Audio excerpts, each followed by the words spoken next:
Clarify your message so customers listen. As you walk through the 7 parts of the story brand framework, simply follow these 3 steps. Number 1. Read, read, read, read, read each, read each of the next 7 chapters. 2. After you read each chapter, brainstorm potential messages you might use to populate your brand script. 3. Carefully look at your brainstorm and then decide on a specific message to use in each section of your brand script. Once you complete your brand script at mystoryboard.com, you will have the basic messages to employ the SB7 framework on your websites, in keynotes, in elevator pitches, and in all manner of marketing and messaging collateral.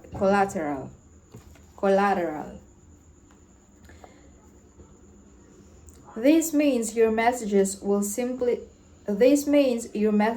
be simple, relevant, and repeatable. And remember, simple, clear messages that are relevant to your customers result in sales. Every human being is already speaking the language of story. So when you begin using the S7 framework, you'll finally be speaking their language. The stakes are high. You're going to be tempted to move ahead and skip thinking deliberately about each of the 7 parts of the framework. You've already got the brand script after all, so why not just fulfill it out? Amateur screenwriters make the same mistake.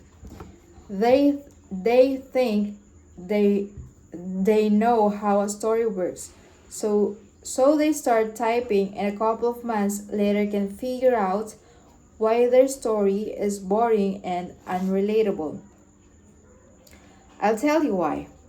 They had an overview of the process but never bothered to learn the actual rules. Each module of the S7 framework has set in stone rules you cannot break, or else customers won't find themselves in the story you're telling and will be much less likely to engage your brand. Thousands of companies that shut their doors every year, not because they don't have a great product, but because potential customers can figure out how the product will make their lives better. If we don't closely analyze that each element of our customer's story, they'll sense we don't care and move on to competing brands that took the time to do the work. Some of you are probably thinking it's too late. I mean, if it's printed in a book, everybody else is probably doing it. But are they? How many people read the first 20 pages of a book and then stop reading? I'd say most, which means you're already passing them. What would happen if you committed to executing this process and your competitor didn't? You'd win, wouldn't you? And how many people are actually going to put in the work even if they do read a book? Believe me, human nature tends toward complacency. Finish this process, beat the competition, clarify your message, grow your company. The competition may be more talented than you are, but they will never outwork you if you don't let them. That's the one thing you get to control. In the next 7 chapters, I'll show you how to create a clear and compelling message that will organize your thoughts, simplify your marketing, and grow your company. Section 2. Building your story brand. When you're confused, create a story brand script. Chapter 4, A Character. Story Brand Principle 1. The customer is the hero, not your brand. A story doesn't really pick up until the hero needs to disarm a bomb, win someone's heart, defeat a villain, or fight for their emotional or physical survival. A story starts with a hero who wants something, and then the question becomes, will the hero get what she wants? Before knowing what a hero wants, the audience has a little interest in her fate. This is why screenwriters have to define the character's ambition within the first 9 or so minutes of a film getting started. Will the underdog get the promotion? Will the runner finish the marathon? Will the team win the championship? These are the questions that keep an audience engaged for 2 hours. As a brand, it's important to define something your customers want, because as soon as we define something our customers want, we posit a story question in the mind of the customer. Can this brand really help me get what I want? Recently, a high-end resort hired us to help them clarify their message. Like many companies, they were experiencing an identity crisis. Their marketing collateral featured images of their restaurant, front desk, and staff. It all looked nice, but unless they are trying to sell their buildings, they weren't exactly inviting customers into a story. What their customer wanted most, actually was a luxurious. What their customers wanted most, actually, was a luxurious,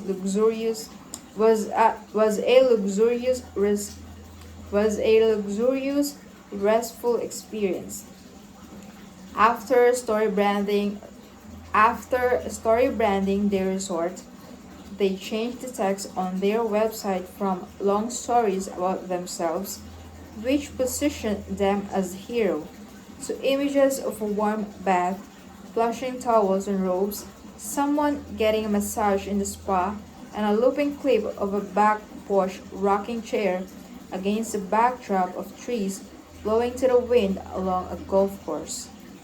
They replaced the text on their main page with short and powerful copy.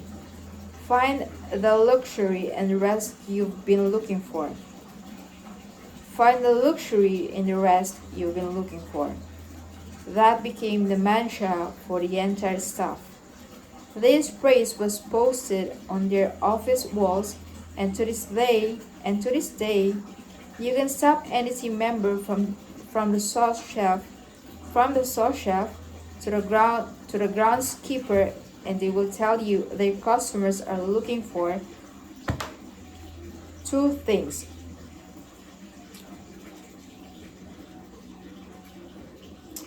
This phrase was posted on their office walls, and to this day, you can stop any team member from the sauce chef to the groundskeeper, and they will tell you their customers are looking for 2 things: luxury and rest. Defining exactly what their customers wanted brought clarity and camaraderie to the staff. Each member of the staff then understood his or her role in the story they were inviting the customers to engage in. One university we worked with defined their customers' desire as a hassle-free MBA you can complete after work. A landscaping company humorously defined their customers' ambition as a yard that looks better than your neighbors. A caterer we worked with in Los Angeles defined his customer's desire as a mobile fine dining experience in the environment of your choice. When we identify something our customers want and communicate it simply, The story we are inviting them into the story we are inviting them into is given definition and direction. Here are some examples from companies we've worked with. Financial advisor, a plan for your retirement. College Alumni Association, leave a meaningful legacy. Fine dining restaurant, a meal everybody will remember.